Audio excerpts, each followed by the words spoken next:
تو انشاءاللہ دیکھیں ہم عبارت بھی پڑھتے ہیں. دیکھیں وہ امن نوافل الشعور والایام واللیالی، مثلا سال میں پڑھی جانے والے نوافل، ٹھیک ہے، دنوں میں اور رات میں پڑھی جانے والی فی تمام السنہ، پورے سال میں، فکثیرۃ بہت زیادہ ہیں نمازیں، ٹھیک ہے. اشہر ہوا نافلۃ رمضان، ان میں سے مشہور ترین جو نماز ہے وہ نافلہ رمضان. آج ہماری بات میں نے پہلے خلاصے میں بھی دکھایا ہے کہ نافلہ رمضان کے بارے میں بتایا، فی کل لیلۃ 20 رکعۃ. اب ہم نے وہاں پر نافلہ رمضان کے پڑھنے کا طریقہ بھی بتا دیا، نیت کے بارے میں بتا دیا، ٹھیک ہے. اور آپ بات یہاں پر فرما رہے ہیں شاہ سید محمد نور بخش رحمۃ اللہ علیہ کہ یہ کیا ہے، 20 رکعات ہیں. والجماعت فیہا بدعۃ، جماعت اس کے اندر کیا ہے، جماعت سے پڑھنا بدعت ہے. لیکن دیکھیں یہاں پر شاہ سید محمد نور بخش رحمۃ اللہ علیہ نے اس تراویح خود عبارت میں نماز تراویح کو جماعت سے پڑھنا بدعت بتایا، لیکن اس بدعت کے لفظ بولنے کے بعد پھر فرماتے ہیں یا لیت کل بدعۃ کانت مثلھا، کاش ہر بدعت کیا ہوتی، اس کے جیسے ہوتی. سمجھ آ رہی ہیں؟ تو مثلا شاہ سید محمد نور بخش رحمۃ اللہ علیہ فرماتے ہیں کہ ہر بدعت اگر اس کی طرح ہوتی، مراد یہ ہے کہ مثلا ایسی بدعت یار نماز ہے، نماز مثلا کس طرح، مثلا شاہ سید کی نگاہ میں جماعت سے پڑھنا کیا ہے، یہ بدعت ہے. فإن شئت تصلیھا منفردا، مثلا اس کو ہم انفرادی صورت میں بھی پڑھ سکتے ہیں.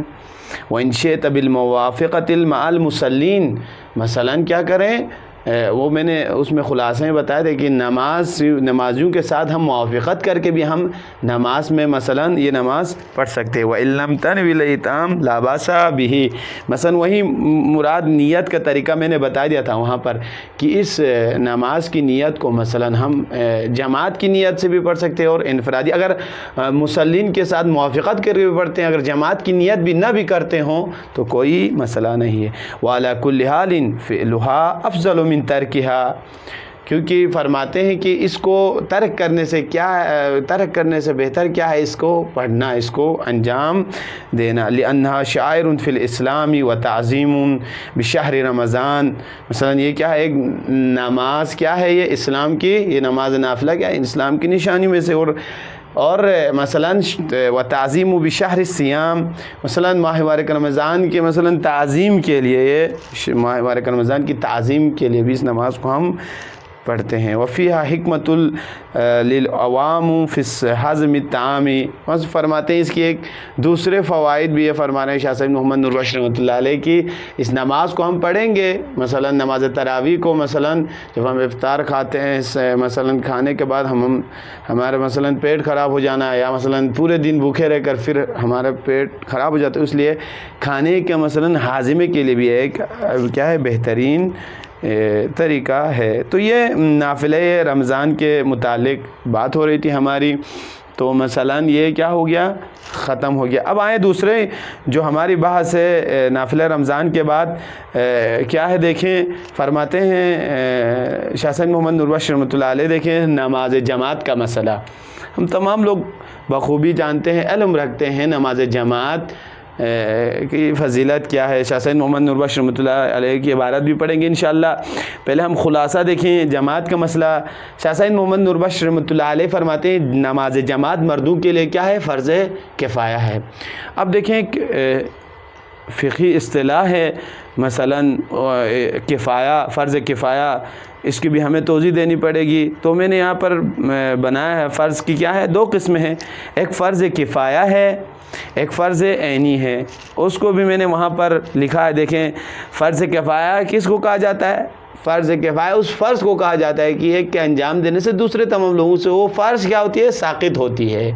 مثلا ایک مثال دے دوں، نماز جنازہ، جب تک یہ نماز جنازہ، یا مثلا میت کو مثلا غسل و کفن دینا، میت کو دفنانا، کیا یہ فرض کفایہ ہے؟ جب تک مثلا ایک آدمی انجام دے، مثلا یاد نہ دے تو سب کے سب گناہ گار ہیں، سب کے سب کیا ہیں، اس گناہ میں شامل ہیں.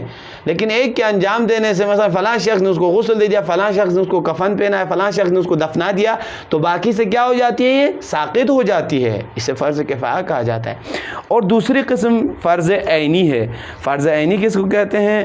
اس کے برعکس، ایسا نہیں کہ مثلا میں نے نماز پڑھی کہ آپ سے نماز ساقط ہو جائے، میں نے مثلا وضو کیا آپ کو وضو نہ کرنا پڑے، مثلا میں نے روزہ رکھا آپ کو روزہ رکھنا نہ پڑے، میں نے زکوٰۃ ادا کیا آپ کو زکوٰۃ ادا نہ، نہیں، مثلا فرض عینی فردن ہر شخص پر فرض ہے، مثلا میری پر فرض نماز پنجگانہ نماز واجب ہے مجھ پر، میں نے جب پڑھی تو آپ سے ساقط نہیں ہوگی، مثلا آپ کو بھی اس فرض کو انجام دینا ہوگا۔ اب دیکھیں عبارات پڑھتے ہیں، یہیں شاہ سید محمد نور بخش رحمۃ اللہ علیہ کیا فرماتے ہیں، دیکھیں وَأَمَّا الصَّلَاةُ الْجَمَاعَةِ فَهِيَ فَرْضٌ عَلَى الْكِفَایَةِ لِلرِّجَالِ، یعنی مردوں کے لیے کیا ہے، یہ فرض کفایہ ہے۔ یہاں پر عبارت ہے، یہ عبارت تھوڑی سی دیکھیں، ہمارے پاس صاف پی ڈی ایف میں ہمارے پاس فونٹ نہیں ہے، اگر کسی کے پاس ورڈ میں یا فونٹ پی ڈی ایف میں کوئی بھی فونٹ ہو فقہ احوت کا نیو ایڈیشن میں ہم تک پہنچائیں، انشاءاللہ ہم اس سے فائدہ حاصل کر سکیں۔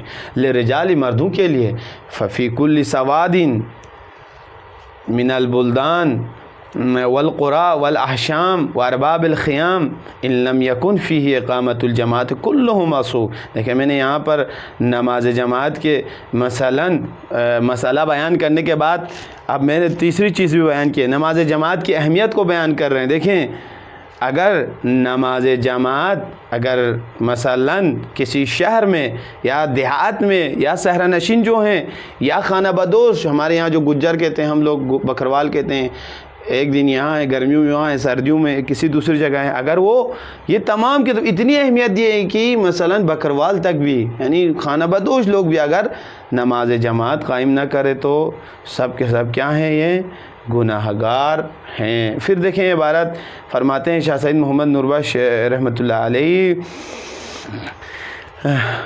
فَكُلُّ مَعْصُومٍ وَإِنْ أَفْرَطُوا فِي تَرْكِهَا وَجَبَ عَلَى الْإِمَامِ وَسَائِرِ الْحُكَّامِ فِي دَارِ السَّلَامِ أَنْ يُقَاتِلُوهُمْ فَإِنْ لَمْ يَمْنَعُوهُمْ فَيَقْتُلُوهُمْ وَصَلَاةُ الْجَمَاعَةِ تَزِيدُ بِفَضَائِلٍ كَثِيرَةٍ عَلَى صَلَاةِ الْمُنْفَرِدِ۔ دیکھیں شاہ سید محمد نور بخش رحمۃ اللہ فرماتے ہیں کہ اگر نماز جماعت شہر میں بیٹھنے والے، گاؤں میں بیٹھنے والے، صحرا نشین ہوں، خانے بدوش ہوں، یا مثلا علاقے میں سٹی میں کہیں بھی رہنے والے، یہ لوگ اگر نماز جماعت ترک کرنے میں افراط کریں تو حاکم اسلام پر فرض ہے، اگر حکومت اسلامی ہوتی تو یہ قاعدہ وہاں پر جاری ہوتا کہ مثلا اس کو نماز جماعت پڑھنے کا ان کو کیا کہیں، حاکم اسلام کیا کریں، ان پر واجب ہے، ان سے اگر وہ افراط کریں، نماز جماعت ادا نہیں کریں، نماز جماعت نہیں پڑھ رہے، نماز جماعت قائم نہیں ہو رہی ہے، تو حاکم اسلام پر واجب ہے کہ مثلا ان سے کیا کی جائے، جنگ کی جائے، ٹھیک ہے، ان کے خلاف جنگ کرنا ہے۔ اگر وہ پھر جنگ کرنے کے بعد بھی باز نہ آتے، ان کو بولنے کے بعد بھی باز نہ آتے ہیں، فَيَقْتُلُوهُمْ تو ان سب کو مثلا کیا ہے، قتل کر دیا جائے۔ یہ دیکھیں نماز جماعت کی فضیلت کو، ہم انفرادی نماز گھر پہ پڑھتے ہیں اور مثلا سمجھتے ہیں کہ ہم نے نماز پڑھی، لیکن نماز جماعت کی کتنی بڑی فضیلت، نماز جماعت کی فضیلت مثلا فرادہ نماز سے کیا ہے زیادہ۔ شاہ سید محمد نور بخش رحمۃ اللہ علیہ نے بھی آخر میں فرمایا وصلاۃ الجماعت تزید بفضائل کثیرۃ علی صلاۃ المنفرد، نماز جماعت سے پڑھی جانے والی نماز کی فضیلت زیادہ ہیں انفرادی اور فرادہ پڑھی جانے والی نماز سے۔ انسان یہ سمجھے گھر پہ میں نے نماز پڑھی بس ختم، کام میرا ہو گیا، نہیں، نماز جماعت کی بہت زیادہ فضیلت ہے۔ انشاءاللہ بندہ عاقل نے کوشش کی ہے، انشاءاللہ یہاں تک ہم نے اس کا پاور پوائنٹ میں بھی بنا دیا، یہاں سے مثلا نافلہ رمضان سے انشاءاللہ کوشش کریں گے آئندہ دروس کو بھی اسی طرح بیان کرنے کی۔ یہیں پر میں کافی سمجھتا ہوں درس فقہ احوت۔ پروردگار ہم سے دعا گو ہیں، پروردگار ہم سب کو اسے پڑھ کر اس پر عمل پیرا ہونے کی ہمیں توفیق عطا فرمائے۔ والسلام علیکم ورحمۃ اللہ وبرکاتہ۔